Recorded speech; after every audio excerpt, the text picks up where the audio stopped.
Welcome to Rich Conversations. This is another one of our Rich Reflections sessions where we're going to take about like a half hour to 50-ish minutes to just take some time. Welcome to Rich Conversations. This is another one of our Rich Reflections sessions where we're going to take about 30 to 50 minutes out of our day to simply just think more intentionally about our own life. And through this, we'll be able to gain more clarity in the direction we want to be headed and the actions to take to get there. So we'll start this session how we do every session, and that is 5 minutes of breathing. I have a timer here. And begin. So we want to sit up as straight as we can, kind of like if your spine is a string and someone's pulling it up. Kind of want to be like that. And we're just breathing in and out. If thoughts come to mind, simply just let them pass.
All right. That was 5 minutes of breathing. How was that for you? I was a little distracted. There's apparently a fly or an insect of some kind. This happened before. We had another time like this. And it's just buzzing around the window.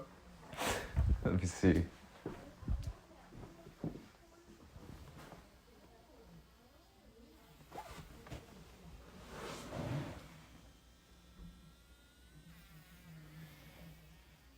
Oh, interesting. So there's a fly. There's a fly that's buzzing. It's making all this noise. And so I go over to look, and it's caught in a spider web, and the spider's coming towards it. I'm sorry that nature is exciting me this much. So when you hear it stop buzzing, I don't know if you can hear it or not. That means the spider killed it. You know? Wild things around here on the farm. It was actually pretty cool this morning.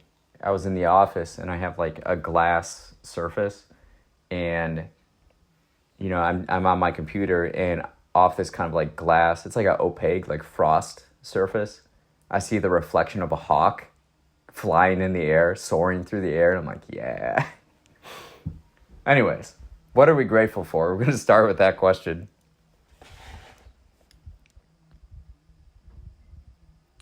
So, I didn't rescue the fly. I'm just letting nature do its thing. That's really interesting, though. There's this bat that hangs out outside my stairwell, and it hangs upside down during the day. Dracula just hanging out in my studio, outside my studio.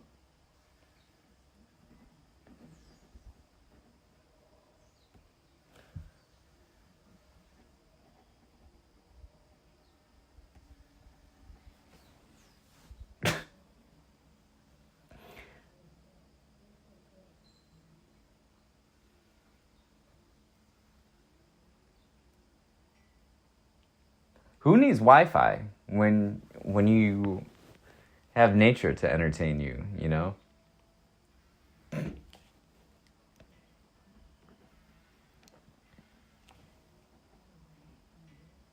Yeah, it's stuck in a spider's web, and the spider is coming after it.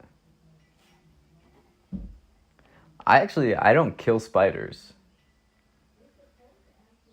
I'll move them, but I won't necessarily kill them. I'm not afraid of them.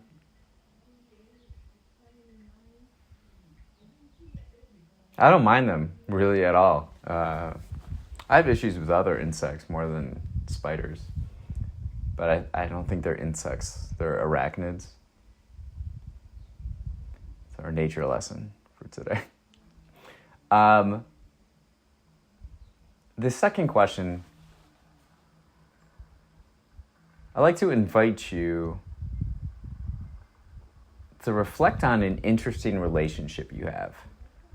Something where if you told another person that, you know, you're friends with this person, it would surprise them. It would be like, what? How did that come about, you know? Use your imagination with it, but I've been having these like bi-weekly sessions with an individual whom I respect dearly, who's literally on the other side of the planet. And it's really interesting.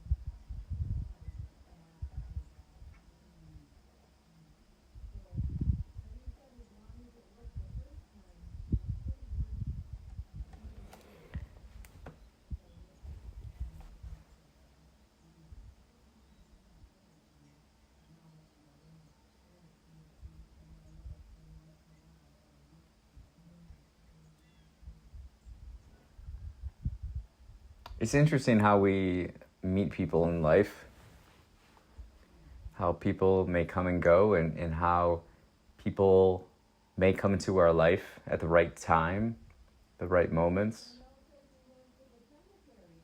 and maybe also leave in the right moments.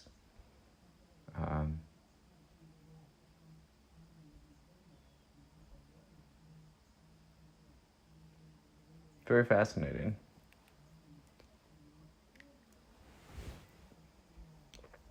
And what's something, a goal we have, and something we have to do to get there? What is that obstacle? And is it the way? Is it the thing to lean into?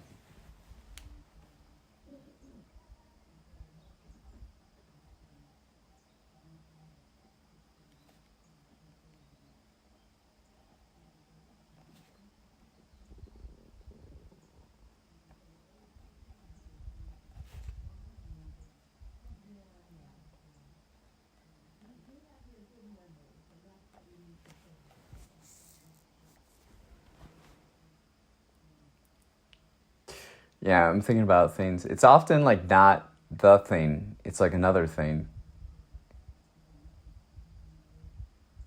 It's something else.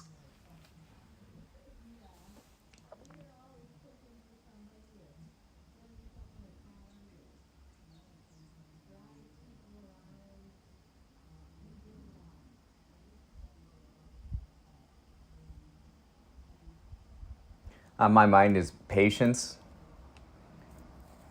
How we all have different kind of personalities and skill sets. And it makes the world go round. It's kind of very like, not modular, but like almost like Tetris with different personalities and skill sets.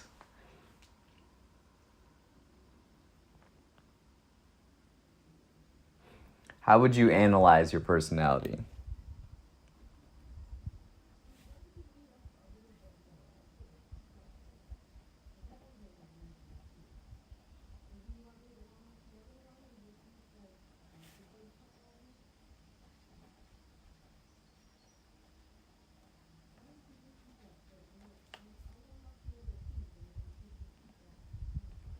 And what are our greatest skills?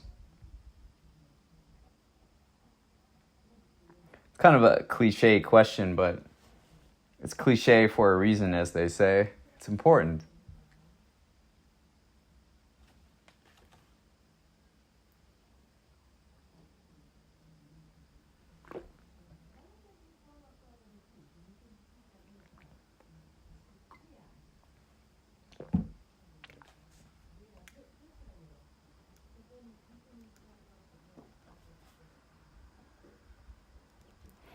What skill has surprised you?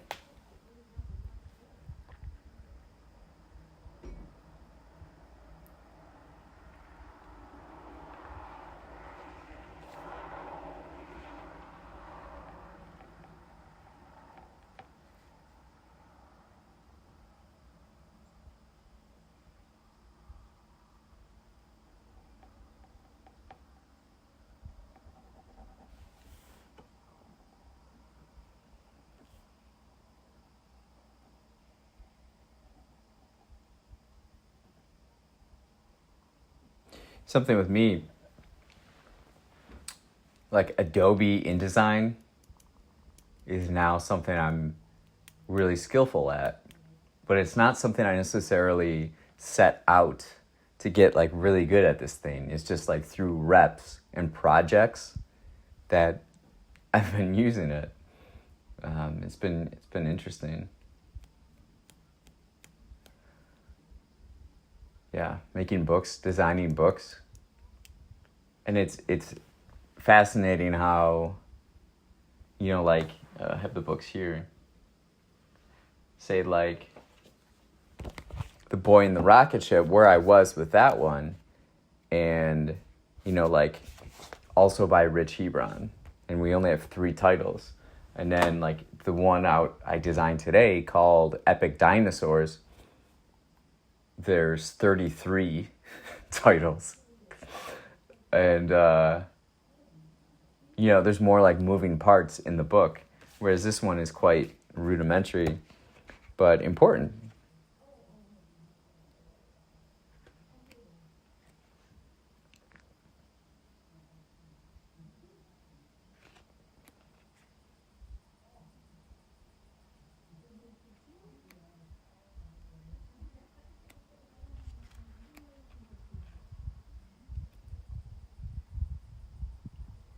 Such a great book. The Boy in the Rocket Ship. The boy learned so much from building an elevator that he built a rocket ship in little time. It was gigantic. He had a big smile on his face.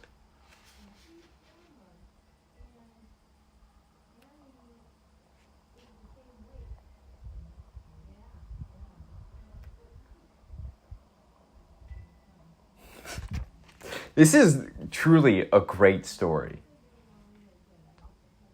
It's going to be a classic. The Boy in the Rocket Ship. And then like the Gold Rose notebook. This is one of my favorites now. This will turn out to be a very important book in my life. And we have more. Like here we spilled into the next one. This, I believe, was our sole book published in August. I published it right at the beginning. Then our other projects that were planned to be released in August got pushed to September. So this September now, we're going to be publishing, I think, 7 books total. So far it's been around 3 or 4 a month. But coming up, I think we can do more. We can go exponential.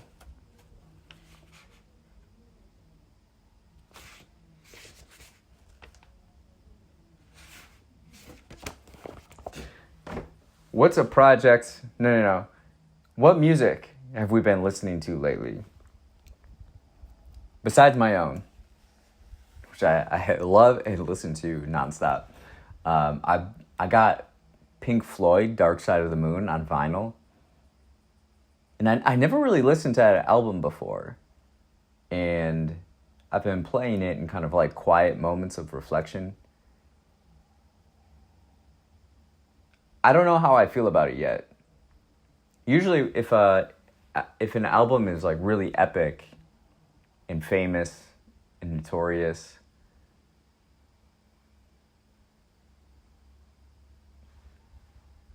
it's pretty like instant, or why. And I'm still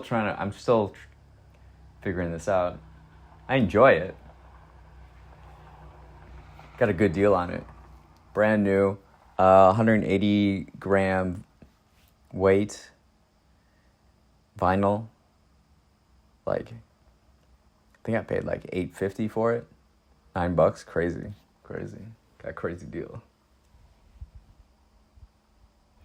And the music we listen to often paints our thoughts. It paints our approach and perspective, the framework that we're viewing the world and participating in the world.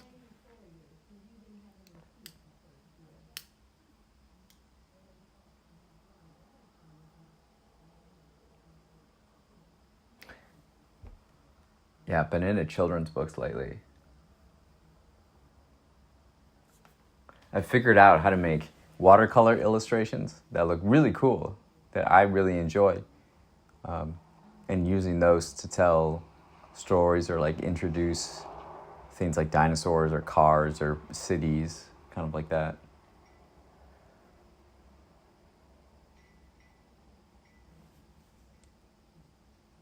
There's a bit of impressionism touch that I like about it.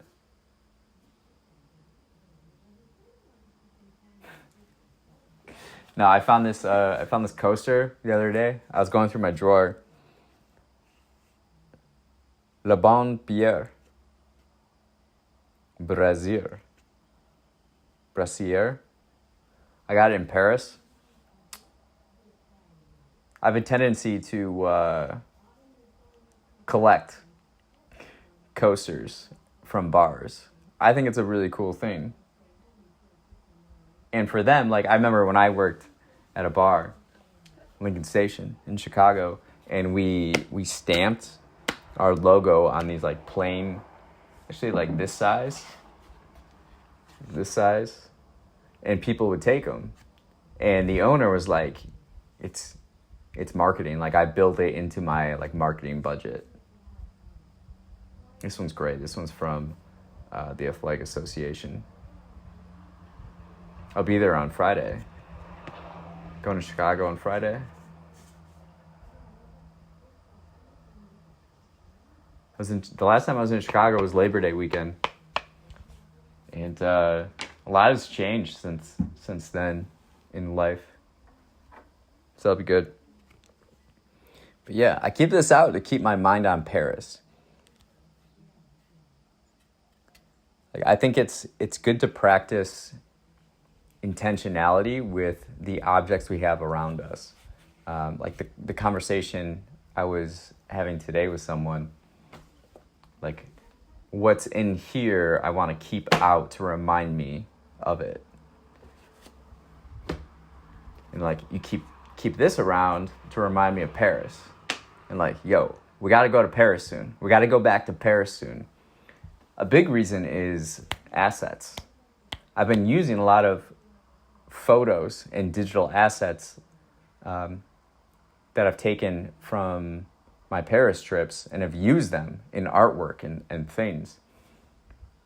And so I want to get more assets. I don't know specifically what I'll use them for, but it's good to have them on hand, so I basically have my own like search engine of digital assets to use. I want to go to the French Riviera and get assets there. That's something I've like needed. I've needed assets from there, and I've had to go like out externally to get those. I'm kind of limited. Like, there's not exactly what I want. So I'm like this far removed from perfection. What's something you do? Something you collect, or which items do you intentionally have placed about to remind yourself of something?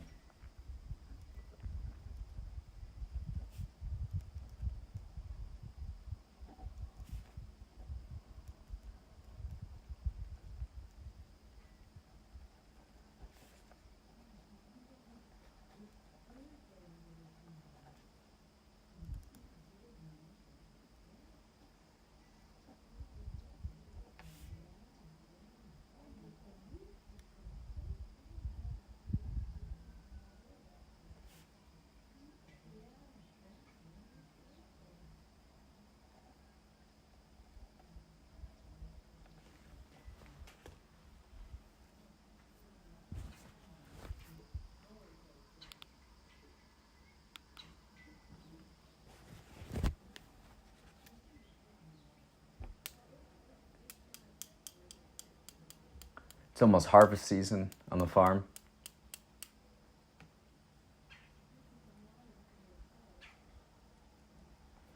The hawks are out and about. They're ready. It's interesting how like certain animals will be more prominent. I see them more, or they're more present in just going about my everyday life. Like, squirrels were very quiet. And then during the summer. And now they're like everywhere. You know, getting nuts and things. And I'll be walking through the woods and I'll like always hear, you know, rustling of leaves. But in the summer, I didn't see them at all. And the birds are always chirping. They're always singing, they're always out and about. And when the birds for the winter fly south, or they're gone, that's when the squirrels seem to come out and have a party.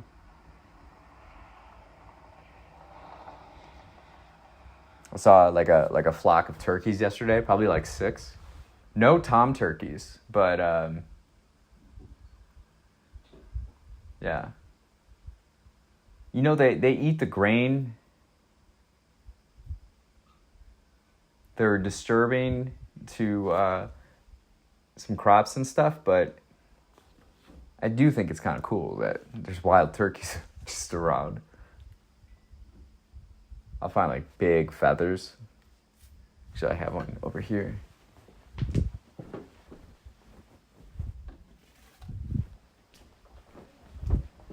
Yeah, this one I got in the woods. This is like one of the like founding fathers' pens that they would write with. You ever think about the logistics of that time? You gotta have the ink thing, write it out. Like, how do you, like this is designed specifically, this point on this pen. Did they like shave or trim the edge of these feathers for that? The things we take for granted, like you would always have to have ink. They'd always be writing letters to family and everything, and we take that for granted. So let's, in our time, what are we grateful for as an invention that exists?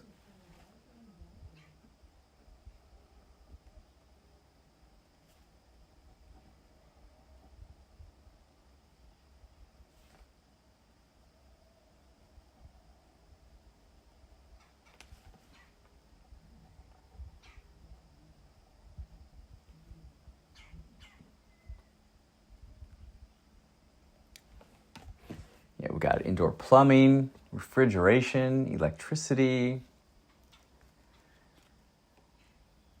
It's like, if you just take those things, the amount of time it frees up and just like the quality of life just changes dramatically.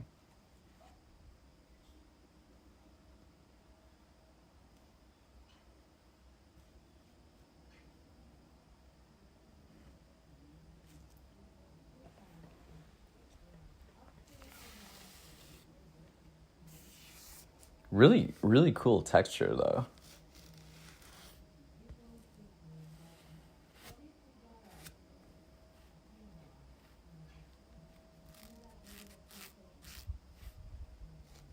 You can see where it kind of blends in, with wood, nature elements.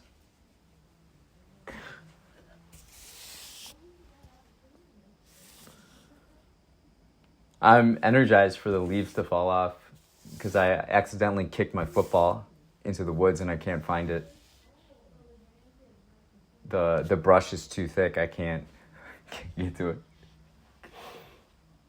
I hope it has some air in it, or like it's not destroyed or punctured. I found 3 other footballs. I like just having a football around, just to like hold on to it, play with it a little bit.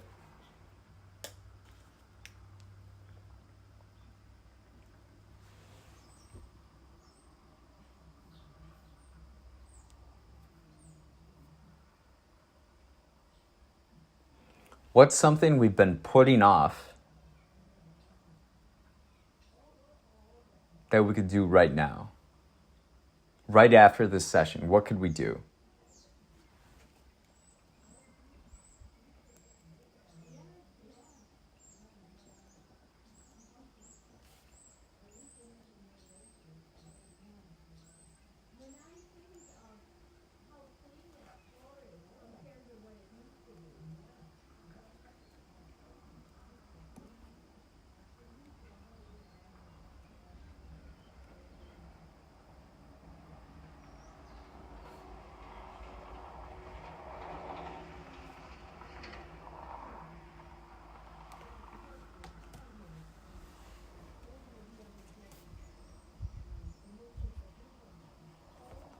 Like so much of that in life.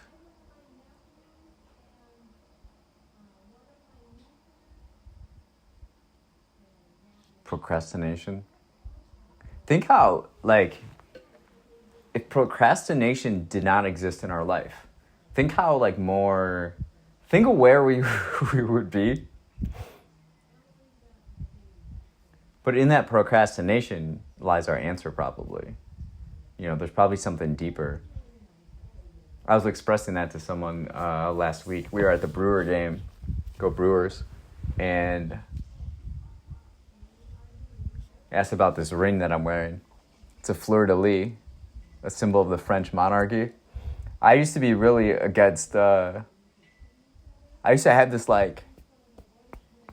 confrontational attitude towards French people, French culture.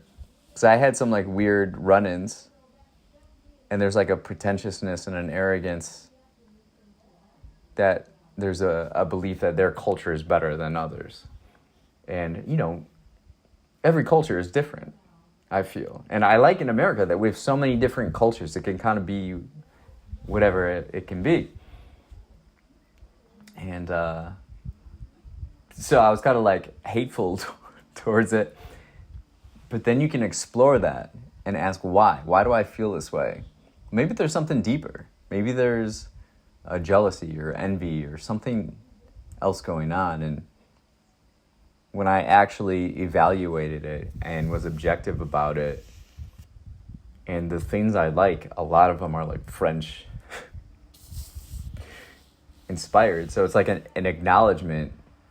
It probably is the single best culture on its own. Standing on its own, I think it really is one of the best. But Louis XIV is one of my favorite historical figures. I've learned quite a bit from him. And I think it's a great exercise to perform, is that think about things we feel strongly against. Explore it. And especially politically. I think it's really interesting politically, someone say hating the opposite, if we're talking in America, a left and right, a Republican Party, a Democratic Party.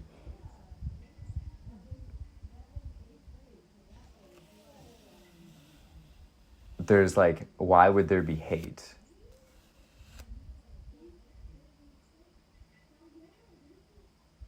It's probably because success, other people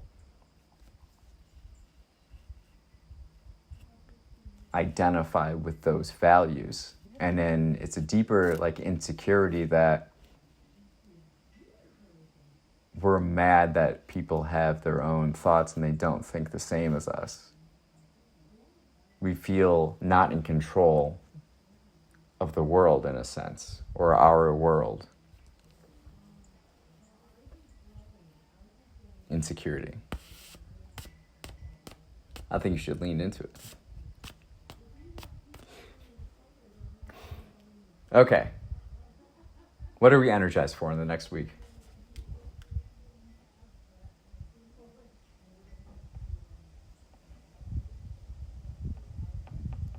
That's our last question.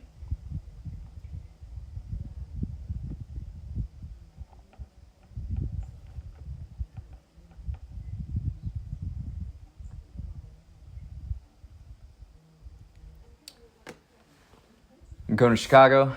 I'm going to do some writing while I'm there. I finished up 2 books already this week, Treasure Island and Epic Dinosaurs. I'm working on book 3, Self-Growth. Book 3 of our philosophy series with Timothy Hayden II. It's going to be fun. I sort of have this writing process now. On the train to Chicago, which is an hour and a half, I can get done 2 questions. And then throughout the day, I'll do 3 here. And then another 2 here after a break. And I'll be going to the Art Institute of Chicago, maybe the Athletic Association. It's going to be a great day. And this summer I've been staying overnight at my friend's house my friend's place, but I'm just coming back actually this time. Just going there and coming back. So thank you for being here today. Appreciate you taking the time in your day to think more about your own life and gain more clarity with it. You can't exercise velocity without clarity. You can go fast without clarity, but you can't go in like a direction without clarity. And that's the difference between speed and velocity. You can go fast in a circle. What you want to do is go fast in a direction. Velocity. All right. And on that note, have a great week. We'll see you next time. Inspire the future.